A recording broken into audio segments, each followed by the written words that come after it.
हमारे B.M. Recording studio Alamnagar को subscribe करना ना भूले और बेल आइकन को जरूर दबाएं ताकि हमारे रिकॉर्डिंग स्टूडियो से जो भी ऑडियो वीडियो आवे आप तक आसानी से पहुंच सके। आज हमारे B.M. रिकॉर्डिंग स्टूडियो में फिर से मां सरस्वती का भजन गाने आए हैं। हमारे सिंगर जी बोलिए कहाँ से आए हैं? हसन बड़ा तेलियारी से। और तेलियारी से आए हैं? यस सर। गाना जो गाने आए हैं कौन से स्टूडियो में आए हैं? B.M. रिकॉर्डिंग स्टूडियो में। कहाँ?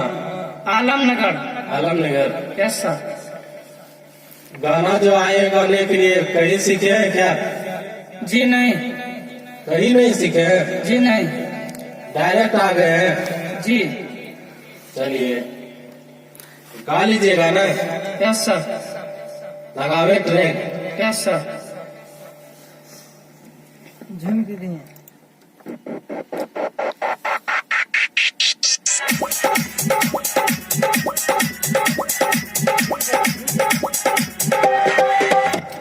यही है ना?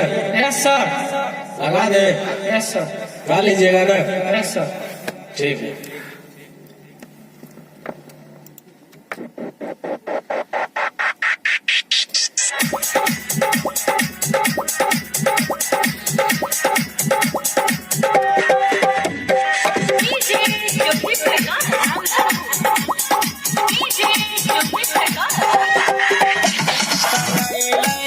हमसे कोके सवारी चल सब मैया दुआरी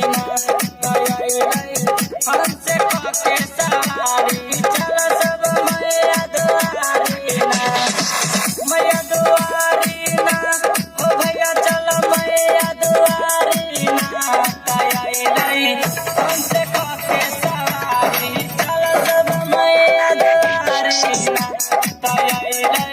हमसे कोके सवारी चल सब मैया दुआरी ना।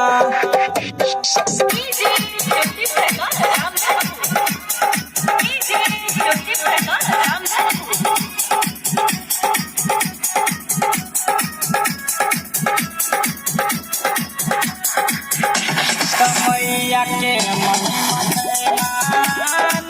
जान सगरो जानो मैया जान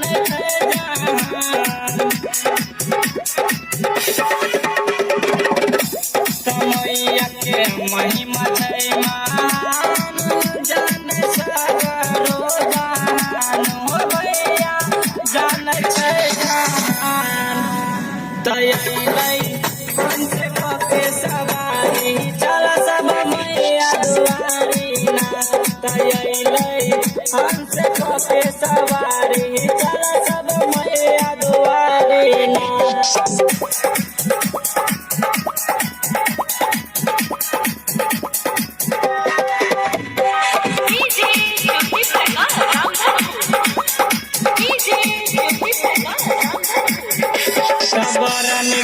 लागे हंसके सवारी कहे राइटर राजा बिहारी हो भैया कहे राजा बिहारी तबरा निकल लागे हंसके सवारी कहे राइटर राजा बिहारी हो भैया कहे राजा बिहारी चंदन चल सब मैया दुआरी ना चंदन चल सब मैया दुआरी ना।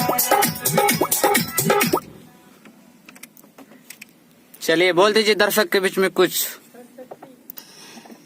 इसमें आवाज नहीं।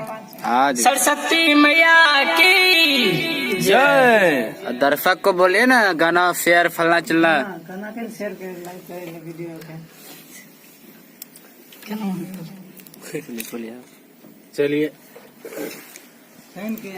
चलिए हमारे सिंगर जी को दुलार प्यार दीजिए इसी तरह से जो आगे चल के कुछ करे, यही आप सभी से गुजारिश है। ठीक है, धन्यवाद।